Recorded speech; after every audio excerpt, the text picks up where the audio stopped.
correct? Lastly, this webinar is being recorded and will be available to view within about 48 hours. We will follow up with an email to provide you access. Now, let me turn this over to our moderator, Mr. David Brosell, co-founder, vice president, and executive director of the Manufacturing Leadership Council. Thanks so much, Lauren. Leslie, you can move to the next slide and you can show everybody what I look like, for better or for worse. Welcome, everyone. Let me add my welcome for today, and I hope you're all staying safe and healthy. As Lauren mentioned, I will be the host and moderator for today's session.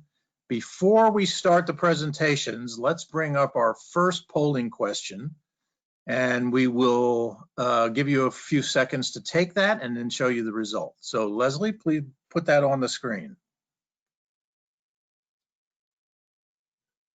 So please go ahead and fill that out.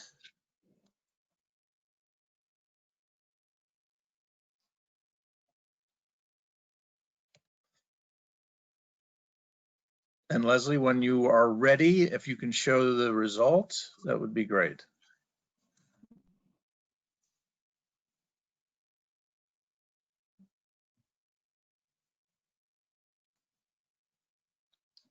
I see we still have some answers coming in, so we'll give it another few seconds.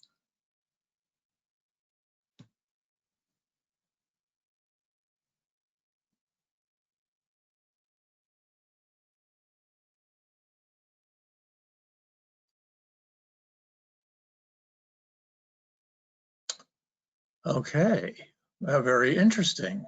So we have a substantial number of people still at the starting block, some accelerating but not leading, and kind of a mixed bag here. We'll talk more about this in the Q&A session going forward. So Leslie, let's go to the next slide, please.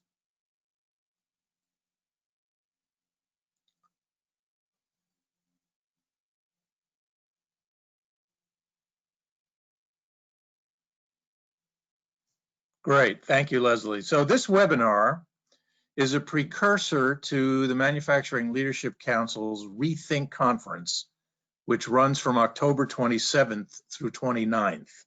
The focus of Rethink this year will be on the need for manufacturing companies to accelerate their adoption of Manufacturing 4.0 in a time of unprecedented disruption, which certainly characterizes this year. At Rethink, the conversation will continue on a number of levels, including sessions with executives from Hitachi on the subject of how to orchestrate people, machines, and data to advance digital transformation, and a think tank session on digital best practices drawn from 3 World Economic Forum designated lighthouse factories, one of which we're going to hear about today. So now let me get right into our discussion on our subject of the race for digital advantage. And this is our first slide. So in the manufacturing industry, the watchword of our time has become adaptability, a competency powered by digitization. It has become clear that manufacturers that had embraced the digital model prior to the pandemic were in a far better position to adapt to rapidly changing market conditions, and in some cases, swiftly pivot production to equipment and products needed to fight the pandemic than those companies that had not embraced the model or had not embraced it strongly enough. In our survey on the effects of the pandemic on manufacturing, results of which were published in June in our Manufacturing Leadership Journal, 70% of survey respondents say that previous levels of digitization were important to their ability to rapidly respond to the crisis, with 46% of this group, as you can see in this graph, terming that importance essential. Next slide, please, Leslie. Moreover, what has also become clear as a result of the pandemic is that the industry has arrived at an inflection point in adoption of the digital model. The importance of the digital model has become immediate and has changed forever the mindsets of those who thought it was still years away. Once companies stabilize financially and reintegrate their workforces safely into their plants and factories again, adoption of digitization, which the MLC calls Manufacturing 4.0 will accelerate as companies work to ensure they have the flexibility and speed required in a time when adaptability is not only key to surviving, but remaining competitive as well. In our June survey, 53% of respondents, as you can see on this graph, said they expect the adoption of automation and digital technologies to accelerate. In a more recent poll we've taken, this number has declined a bit, but it is still quite robust as companies tend to feel the effects of the pandemic. We still have a lot of effects of the pandemic yet to feel, so this could change again. But the three top areas of concentration are real-time data and analytics, remote monitoring and operation, and more flexible manufacturing processes. Next slide, please, Leslie. So what are the targets of the intended acceleration? The three top areas, as I mentioned, are real-time data and analytics, an increased focus on remote monitoring of operation of plant floor equipment and processes, and a greater focus on enabling more nimble and flexible manufacturing processes, exactly what you would expect in a time of unprecedented disruption. Next slide, please. And now let's turn to that essential main product that manufacturers want and need from the myriad investments in operational and information technologies that they're making: data.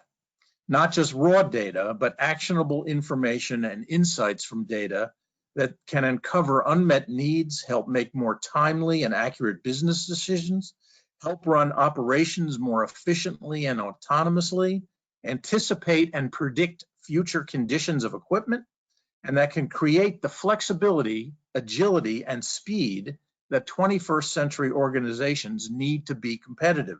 The message in this finding is simple yet profound. Manufacturers to become skilled at generating meaningful data about their operations, organizing that data well, extracting insights from it that they trust, and then acting on it with dispatch will not only remain in the race, but will have a more competitive future.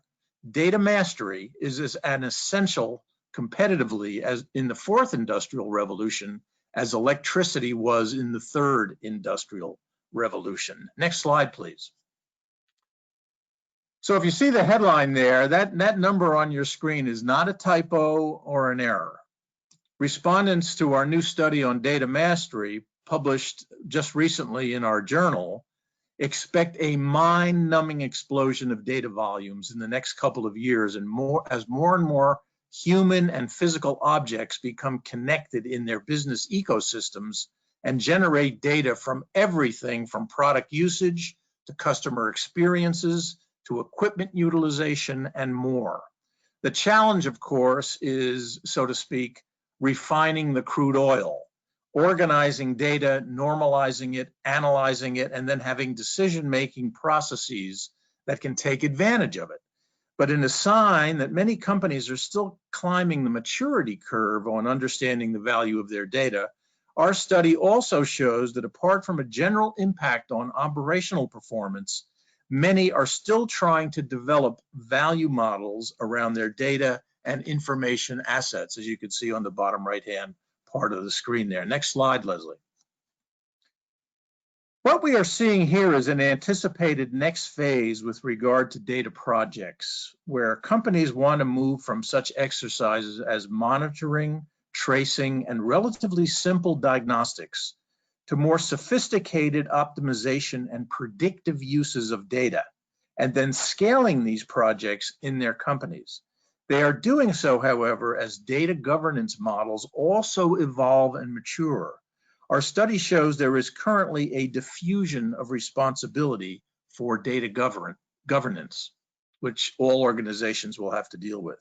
Next slide, please, Leslie.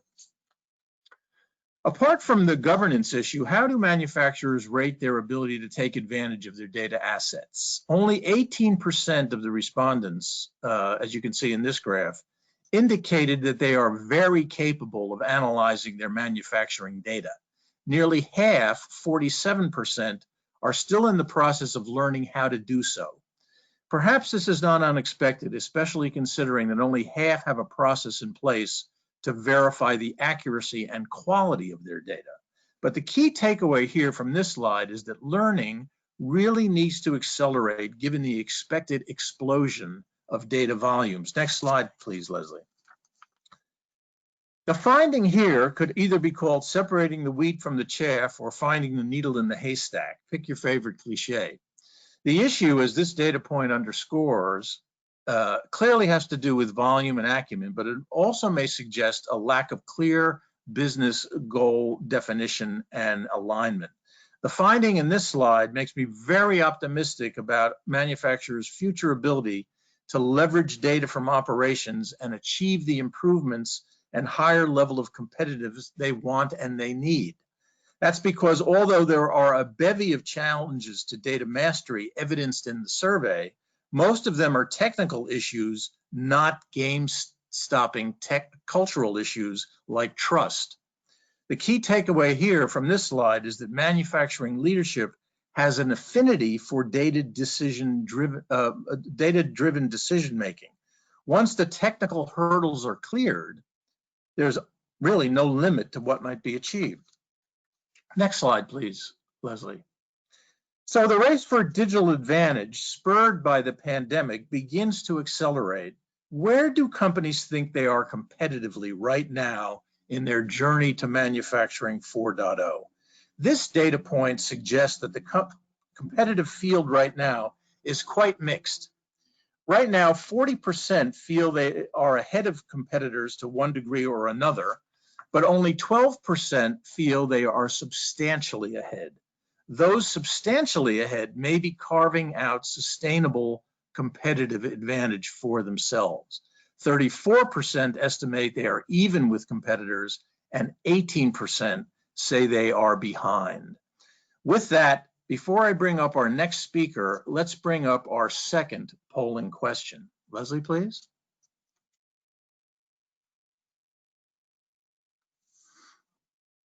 Okay, so what is the most important focus area for your manufacturing organization currently? Please make your selection, and then we'll show you the response.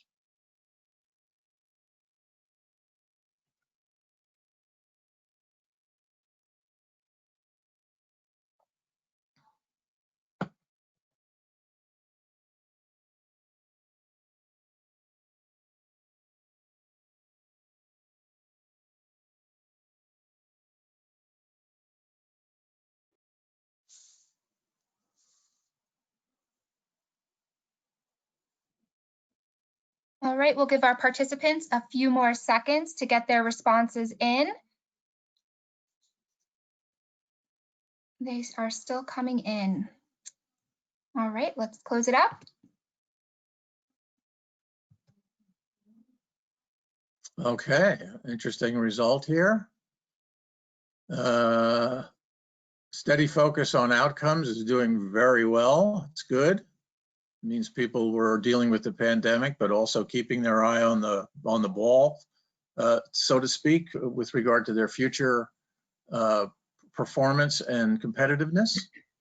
Rethinking new technologies is also quite strong. We'll discuss this more at the end. So right now, I'm very pleased to turn it over to one of our trusted partners and frequent collaborators, Kevin from IDC, Kevin Prouty from IDC. Kevin, please, the floor is yours. Thanks, Dave. That was a pretty cool presentation. It validates a lot of the data we've picked up as well. So from a standpoint of, you can go to the next slide. I think they'll see enough of me today. I want to talk a little bit about the impact of operations and IT, and a lot of people talk about IT-OT convergence, but I think it's really interesting to look at the perspective from an IT executive and in some cases ops executives. You can see here, I'm not going to read through these. You'll get copies of the presentation, but really what comes out of this, I think, is that central one at the top. IT is concerned about being marginalized. Operations feels that IT isn't supporting their innovation, that they're spending money in other places when they should be supporting innovation on the plant floor or in operations, not just the plant floor. And the biggest issue both of them have together, beyond some cybersecurity and networking issues, are around data management. You can move to the next slide, please. And all this ties into what we call the Industry 4.0 O continuum. This is about the big steps that companies have to take to get where they want to go with Industry 4.0. And that Industry 4.0 goal is to basically have this very agile, very flexible operation that can quickly adapt to changing market and internal needs. The first step we usually look at is what we call digitize, which is pretty straightforward. It's basically taking your assets and your processes, getting them connected, and getting access to the data. The next step is monitor. It's actually consuming some of that data to see how your assets and processes are operating. And then the really big step, this is really where there's a big tipping point. This is the diagnose part. This is where you start seeing things like AI, machine learning, advanced analytics with things like pattern recognition and stuff like that, where you're starting to not just look at what's going on, but actually start to develop an automated continuous improvement program. Then the next step is control, and that is, can you feed back into the system? Can you feed back into your process to make adjustments on individual assets and individual processes? And of course, the last step is kind of the nirvana piece of it, and that is autonomous operation. Can you turn your operation over as an orchestrated network of assets and processes that will run on its own, make its own decisions, maybe with some human interaction here and there to guide it to where it needs to go, to bring changes into the system? But it's this digitize, monitor, diagnose, control, and autonomous operation. That's the continuum we see at IDC. Next slide, please. And this brings up the IT-OT convergence aspect. So I built this particular slide because we were getting this question: what's IT versus what's OT? What is operations doing? Why do they need all this technology? Why is it starting to rub against IT? And frankly, I've been in this. I've been in operations for a long time. There's always been this rub between IT and OT. Where's it start? Where's it stop? Now we're getting to a point where we're formally defining it. And you have IT working on infrastructure, the back office applications, overall cybersecurity, lending a lot of support to data governance and the transactional systems, so forth and so on. Then OT, much more real-time process, safety-oriented, operational automation, physical device connectivity. I talked about the digitization, things like process historians, asset instrumentation, just a general operational apps, as well as the operational excellence and continuous improvement aspect to it all. But in between, where there's some push and pull, this is what we call IT-OT convergence, and we have a term we call digital engineering. That's from edge to physical. It's the operational and asset performance management, things like resilient operations, operational data management, something called model lifecycle management. It's these areas that are in between what you'd consider the line of business, or I'm sorry, the business managers and the operations people. Next slide, please. So this digital engineering concept we have is really around providing a resilient decision-making framework. And that is that, today we have a lot of middle managers in operations, from when you take information at the point of activity and it goes through several layers of middle management until it gets to a senior manager who has to make a strategic or operational decision. And in those translations that happen in between, sometimes the information's outdated. It's the wrong information. There's some bias assigned to that information based on all those layers of middle management. And then the opposite happens, coming back down once a decision's made to get to the point of activity. And an operator in the shop floor or a machine has to perform an action. And to kind of cut around all that, there's all this, David's presentation talked about this, the amount of data that's being generated is getting to the point it's beyond a human being's capability to draw insight, rapidly draw insight from it. So the digital engineering organization is built to ingest all that data, provide a framework around it, provide the support to the AI and robotics that will manage that data and analyze it and present a decision framework, what we call a resilient decision-making framework, to the senior decision makers. But that digital engineering piece, whatever you call it, we have a number of our clients right now that are building things like converged IT-OT operations organizations, operational organizations. We have some people actually calling it digital engineering. We have people calling it collaborative production operations centers or operations performance centers. They're calling it different things, but it's really this digital engineering thing. One of their key components is managing the data And it's also managing all those models that are being built for AI and for advanced analytics, because when you build all those models out, let's say the engineer who helped you build it retires, moves on to another job, all of a sudden that model starts to get stale because no one's paying attention to it. That's digital engineering's job, is to manage that. And now when we look at where it goes in the organization, it starts out coordinated. That is, it's a matrix organization. You have IT, subject or domain experts, subject matter experts or domain experts, all working together. You might have OEMs in there. You might have even some third parties doing some managed services around remote monitoring diagnostics. And they're all kind of grouped into this digital engineering group. They have a matrix reporting structure to ops and IT. Then you move into a collaborative organization where you have the SMEs starting to become digital engineers. You have some of that middle management level starting to drop into digital engineering.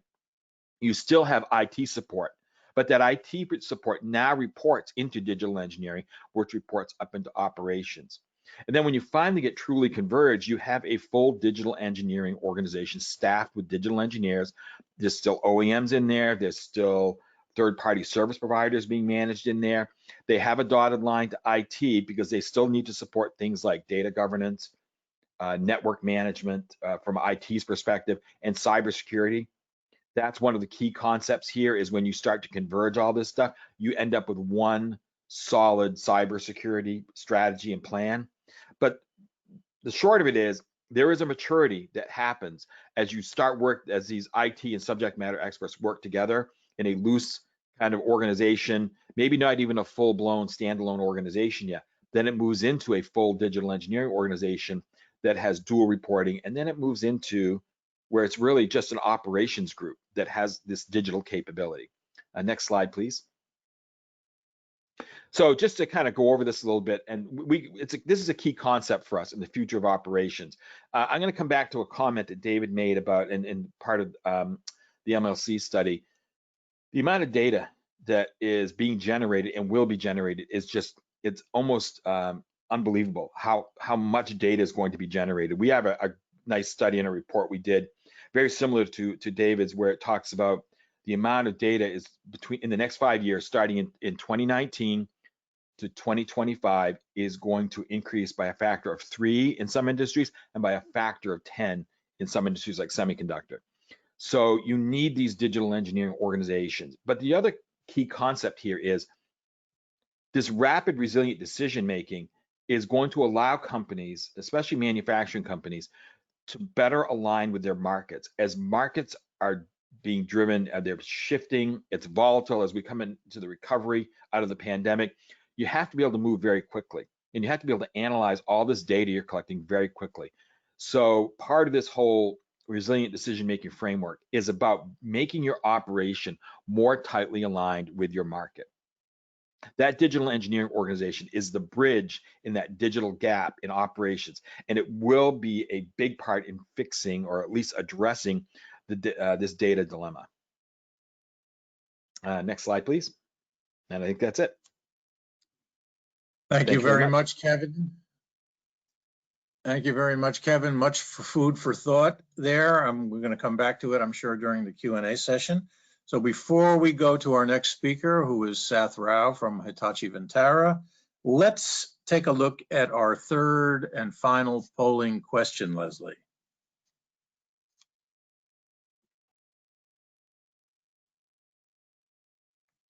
Okay.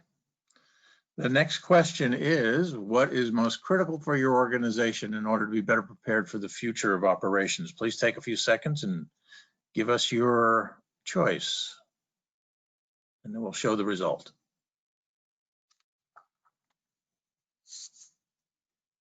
And David, while our participants are answering that poll, I would like to remind everybody, if you have any questions, please do enter them into the question box on the right-hand side of your screen, and we will address them during the Q&A.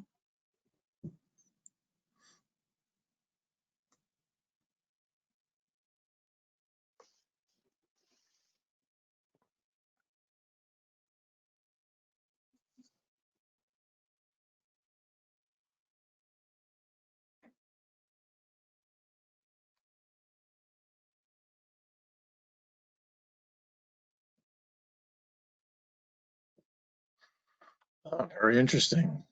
Okay. The most significant response was around organizational vision, roadmap, and change leadership. Very interesting. I'm sure we're going to be talking about this more in the Q&A session.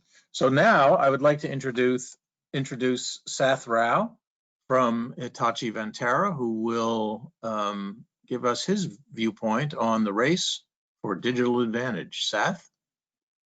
Thank you, David, and thanks, Kevin, for the great lead-in, great insight. So kind of continuing the story, and in fair disclosure, David has warned me that he has a sledgehammer handy, which he's going to drop on my toe if I don't stick to my time. So I'll go through some of these slides real quickly, but hopefully we'll give you a flavor, and the downloads will actually provide you access to more detailed insights that you can peruse.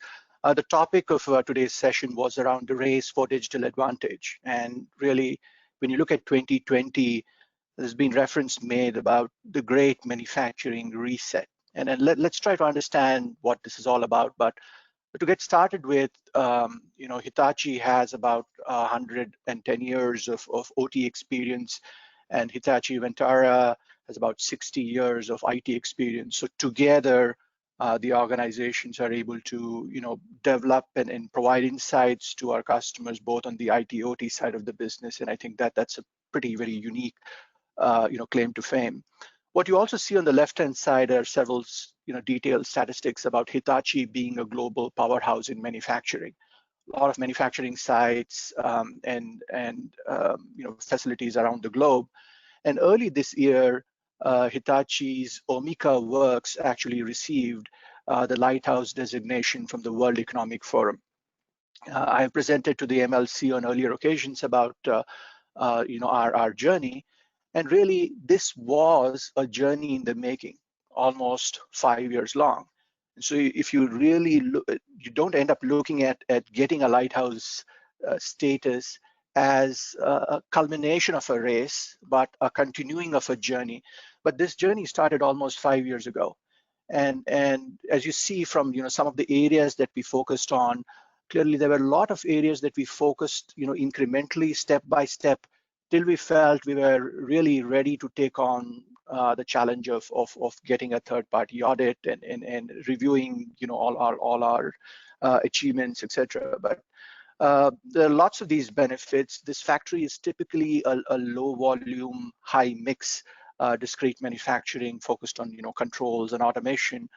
But what is interesting is that some of these lessons apply universally to several of our industries, and the lessons are actually built into our solution cores, which we then are able to offer to some of our clients in terms of helping them accelerate their intelligent manufacturing maturity journeys by performing an assessment all the way from level 1 to level 4. And in some of the earlier surveys and polls, we got insights on where today's audiences are, somewhere in level 1, somewhere between level 2 and 3, and a very few in that level 4, which are kind of gaining the competitive advantage and trying to accelerate. But wherever you are in this journey, the ability to take stock and figure out what to do next becomes extremely important. And immediately after the pandemic, we ran a survey of manufacturing audiences, and I'll share some very interesting insights. But a resounding feedback was that this was a manufacturing reset, especially after you started looking at the post-pandemic reactions, or at least, by post-pandemic, I mean, after the initial alarm, if you will. And clearly all the components of a reset, in the sense of whatever you were doing before now had to be viewed in a different light, became very visible. And clearly all the way from, scaling digital to kind of focusing on resilience, and the very innovation process in the manufacturing shop floor, and the value of data, like David was also mentioning, and how innovation became distributed. And there was one message that even Kevin was articulating, is like the CIOs were telling their organizations that stay out of the way of folks who are innovating. Let's enable the innovation process. And the strength of the innovation is not just in what you are doing, but what can you achieve together with a larger part of the ecosystem. What we have done in the next few slides, and I'll guide you through this, is that specifically for those who are 100 million and greater, and therefore had a little bit more of flexibility, they were using technology. But clearly after the reset, when we went back and asked them saying, hey, how are you looking at future investments? You'll see very clearly the focus was on predictive capabilities, the ability to look ahead, use machine learning and using automation and robotics, but at the same time also building the AI ML muscle in your organization. The same slide in a different way, kind of trying to help you prioritize some of the key investment focus areas. You'll see that what people were saying was, yes, in the next 1 to 2 years they'll definitely focus more on automation and robotics. That will continue to increase. That was definitely a planned area of investments. But also what was interesting was people realizing that with this humongous amount of data that's being generated, it was very important to transform into a learning organization, and how you could use AI and ML to actually help accelerate, develop some of these use cases and generate insights. The third portion, and then just tying back to the recently concluded poll, in terms of looking at the anatomy of change and looking at the top challenge for digital industrial transformation, people came back and said, really, their biggest challenge was on items fund change and win change. And what clearly means is that organizations are grappling with the need to kind of figure out budget sources, figuring out something different from the traditional stop and go approaches. And then the biggest thing was the last item here, which is how do you win with change? Do you have a roadmap of transformative outcomes that you can fully leverage to achieve the vision of manufacturing 4.0? And when you tie this back to the theme of the manufacturing leadership event this year, which is kind of rethink, data is greater than opinion, and really all of us need to kind of take a step back and kind of try to understand, and what does this win with change mean? Do we have a roadmap? And I think one of the polls suggested that people are still trying to look at technology and trying to figure out, hey, how can we create transformative advantages? Is it just what's off the shelf, or are we using transformative technology to come up with absolutely new use cases? And I think that's what the race to digital is about. Now, when you take the same cut of data, but then try to segment it for less than 100 million, which is the real small companies out there, clearly they were looking at wireless, cloud, and various parts of these issues. But what's interesting is the bottommost line that you see here, which is people coming back and saying, really, in the short term, yes, we think we have focus, but as you start looking into the 3 to 5 year and 6 to 10 years and beyond, we are not sure. We don't know what we're going to do. And that goes back to that roadmap process, saying that, look, it's not just about the technology piece. You also need to know the whys behind what you're doing, and more importantly, the know what in terms of the right use cases. And I think what this basically means is that while people are realizing, and as you'll see, they know that, hey, with this amount of data, if they're connected, AI and ML will definitely hold a huge promise in the future. But how do you get from point A to point B? And incrementally, if you go back to that intelligent manufacturing maturity assessment, from level 1 to level 4, how do you get there? There seems to be a lack of imagination, and therefore I think the need for us to collectively reinvent. And how can we go about this reinvention process? This is kind of going back to that earlier slide of greater than 100 million. They also were like, the number one challenge was, hey, we need a roadmap. And clearly that continues to be a challenge for the smaller ones. But I think the need to focus on the key areas that need to change. The routine drives out the important, as they say, when you're kind of you're running your operations on a day-to-day basis. And so how do you pick and choose between these run and transform cycles?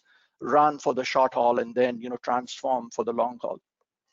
So trying to summarize, you'll see here that, the classic stories about David and Goliath, really the chasms are widening, and the moats are becoming narrower in this race for digital advantage. And clearly, while the divide is getting deeper and wider, digital also is a huge equalizer. This can actually enable the smaller companies, the medium-sized companies, to compete with the larger companies. Therefore, it becomes important to select, the right event, if you will, in this race. Develop the right capabilities. Are you running a marathon? Are you running, a 400-meter, race? And therefore, build the right kind, and based on your business objectives, build the right kind of use cases that move your needle. And therefore, when we look at lighthouse manufacturers, we also went to the same process of prioritizing some of these use cases in that 5-year transformation journey, picking what was important, what were not necessarily always low-hanging fruits, but the ability to take the right decision and then working together, the fact that we can do more. And by that, what it means is leveraging the power of the ecosystem as well. And if you look at some of these hyperscalers, they are actually working with, folks in the automotive industry and providing certain repeatable solutions. And how can that be leveraged? How can AI and ML also be leveraged, even if you're small to medium-sized companies? And clearly, the realization that, be it traction for use cases, be it, talent for this, new age after the reset, be it training for, your employees, everything is digital. And I think that's the big realization. And then as part of the rethink activities, I think it's going to be important to kind of take a step back, see how, some of your other peer members are taking these advantages. Incidentally, Hitachi Vantara also has a couple of clients who do belong to this, middle, not necessarily always the large companies, but who are taking the learnings from their ecosystem and from their partners and actually getting great results. So there's still hope. With that, back to you, David. Thank you so much, Seth. I think we are now moving into our Q&A portion of the webinar. Audience members, if you have questions, please put them in the question area of the control panel on your right-hand side of your screen. We can also take them verbally if Leslie wants to unmute the audience. But let's get your reactions to the Kevin and Seth, to the poll questions that we asked. Perhaps we should show the audience once again what the results of those were. Leslie, can we do that? We sure can. I'm going to bring up the first question. If anybody has a question that they would like to ask aloud, please do raise your hand and we will unmute you individually.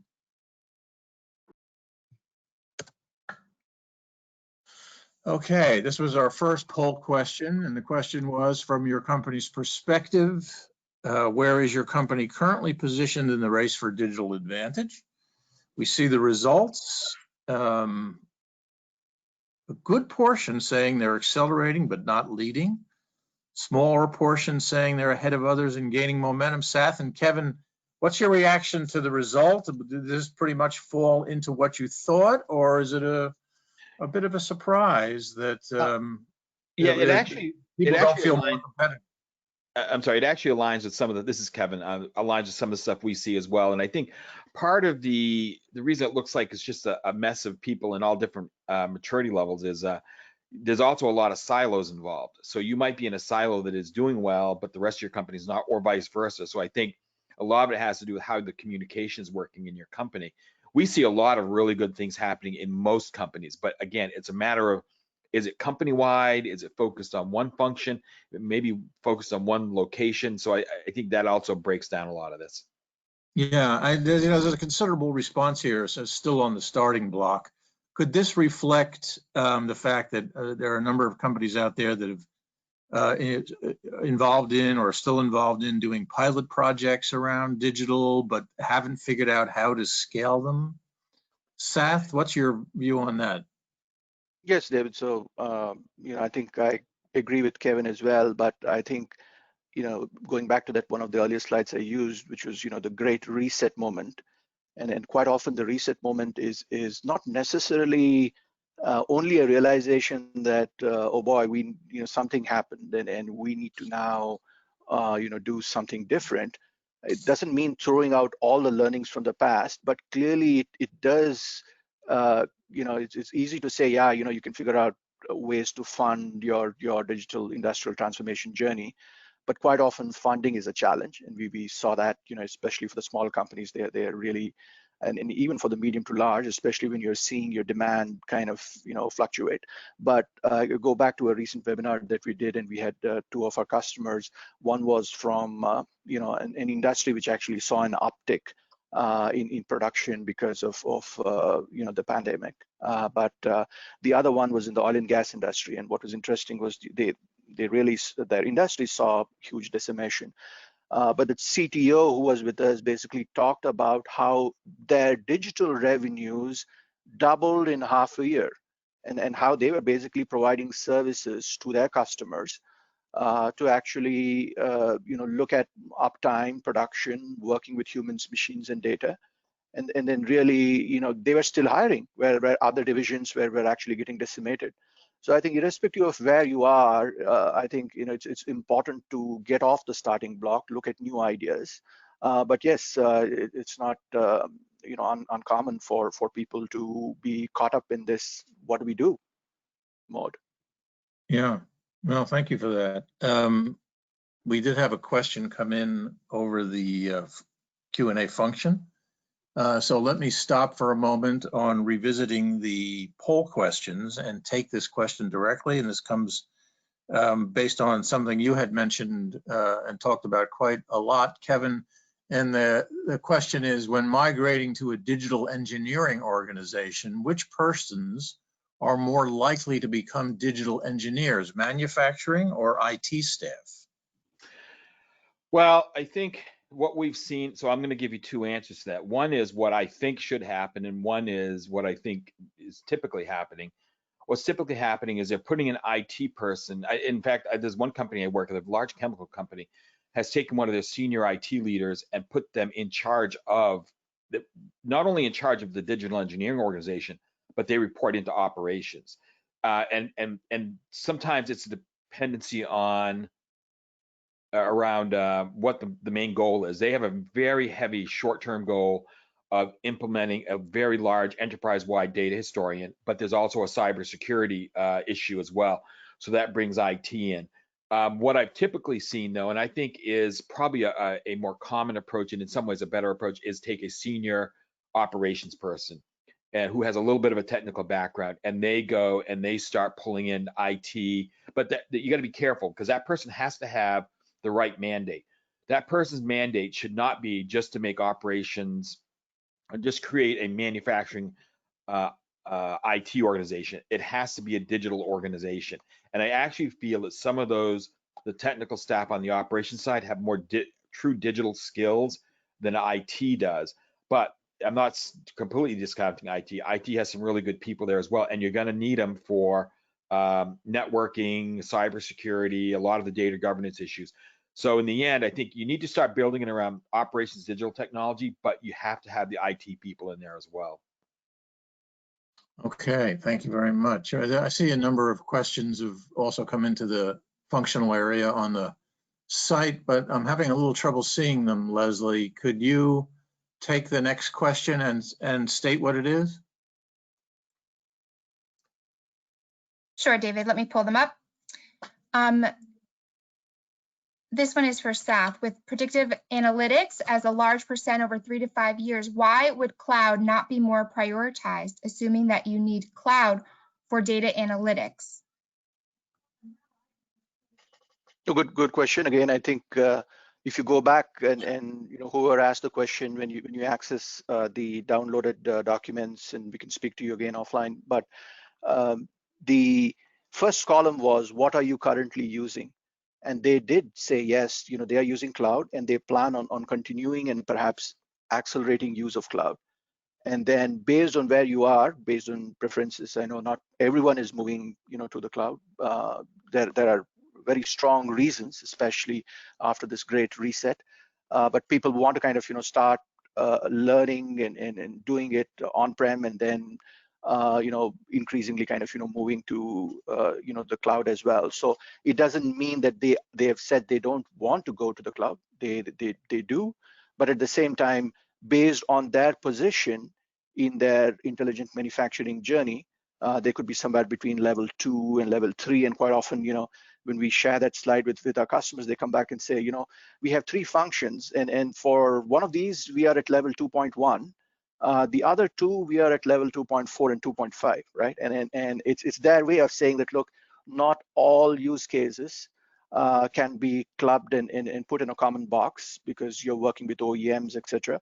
But having said that, increasingly, we've also seen OEMs come back to us and saying, you know what, we want to offer these new services to our customers. And in fact, later on at Rethink, one of our senior execs from Europe will actually share some of these ideas in the think tank, wherein we kind of talk about these leading ideas. Some of them are taken from lighthouse manufacturers, but innovation comes from all shapes and sizes and in directions. And so people are innovating, and there'll be some great examples that we can investigate deeper during Rethink. Yeah, David, can I make Kevin, a quick you have a perspective on this cloud question too?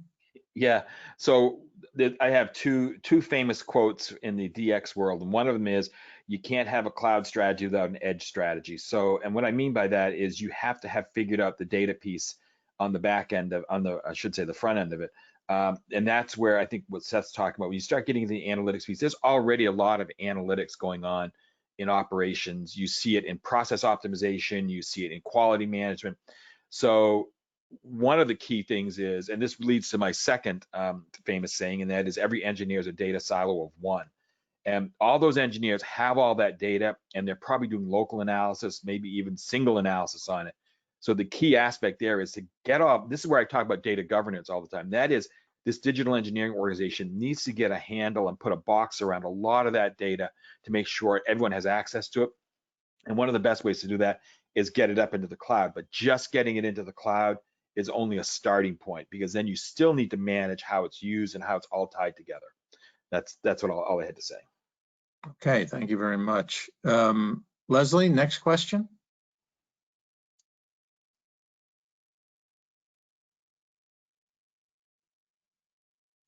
Leslie, you still there? I think Leslie's having some computer issues, so I will read off the next question here. Okay, well, thanks. No problem. So let's see what we have here. When do you think this tipping point will change? And I presume the questioner is asking this about the reset, about the whole experience we've gone through this year with the pandemic and the inflection point that we talked about. This is actually a very interesting question, whether this has a long tail, or whether things are going to kind of go back to the way they were after we get a vaccine and et cetera. Kevin, what do you think? So I think we're already past the tipping point. When we talk, we did a survey recently about, what's 1 year going to look like. This is back in August. What's it going to look like 1 year and 2 years out? And 1 year out, we saw a number of manufacturing CEOs saying that 50% of their workforce is going to stay remote. Even 2 years out, they're expecting 30% to stay remote.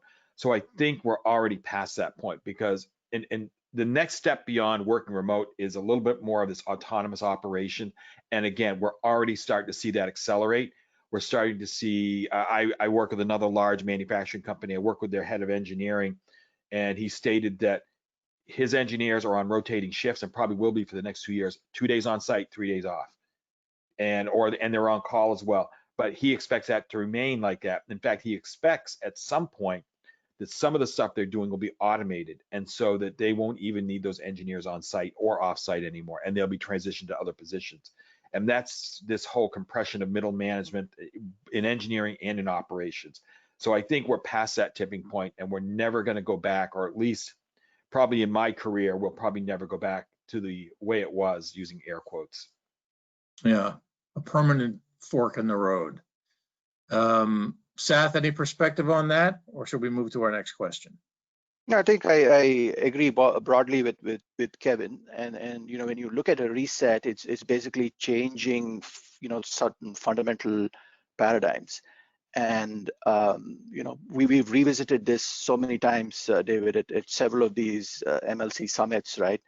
And it was like, you know, generally slow, you know, change and things like that. But now, you know, I think that second point which I talked about, which is, you know, a cultural shift in terms of data-driven democratization of insights, suddenly becomes a huge enabler. Because now, you know, information in the hands of everyone, including the operator, provides them an opportunity to, you know, take corrective action and preventive action, and then see why, you know, the power of information.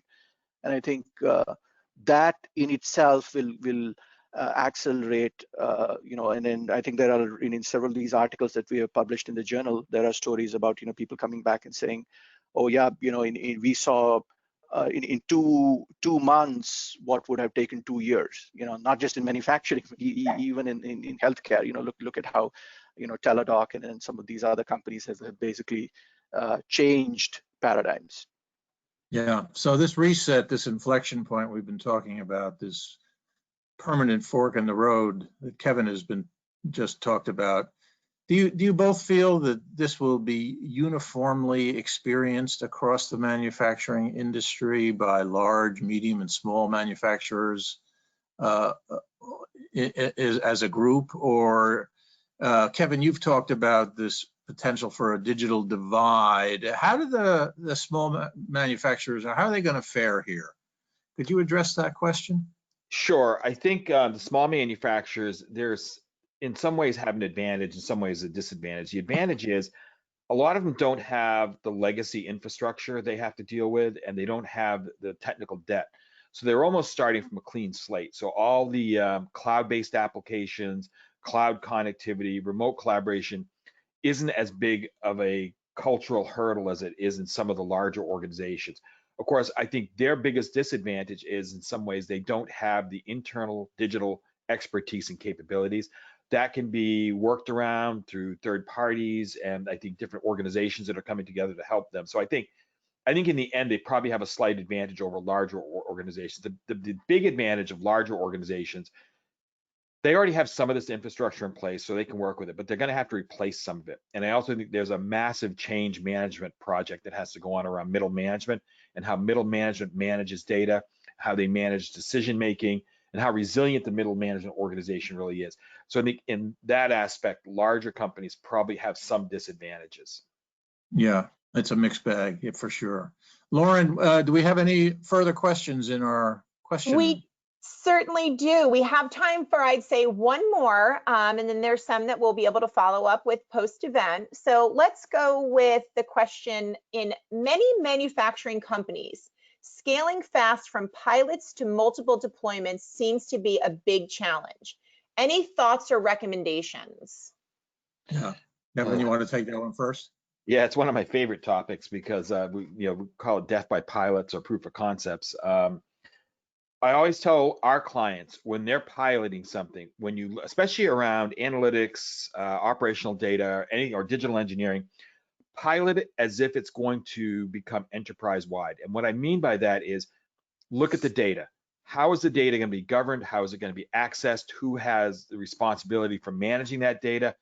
If you can't answer those questions or configure it as if it was an enterprise, or at least to see the end game as if this was an enterprise-wide project, that pilot at best is going to be successful in a very local way, and at worst you won't be able to scale it even within your own organization. So you don't just do pilots because a technology vendor comes in and says, oh, here's a cool little pilot you can run. Won't cost you much money because you're wasting your very valuable resources on that pilot with no end game in mind. Is how am I going to scale this out to really draw value?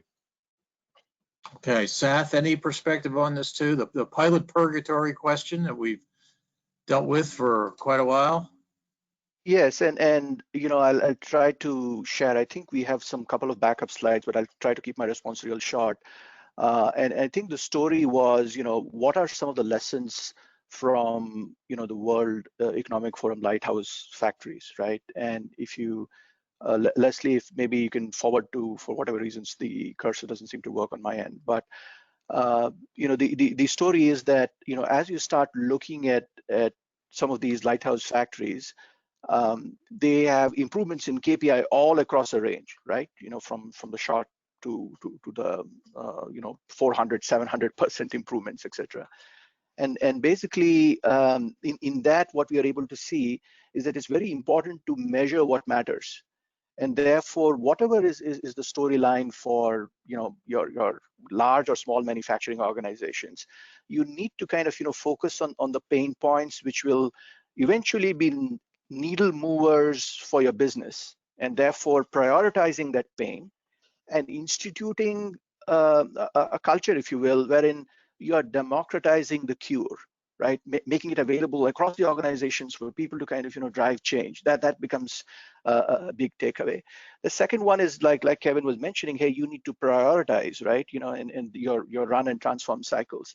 And pivot for the future. Large companies, I think there was an interesting anecdote from, I think the Undersecretary for Air Force Procurement, Will Rogers, and he basically said that, look, when you look at, you know, some of these, you know, there's a concept called NGAD, which is next generation air dominance.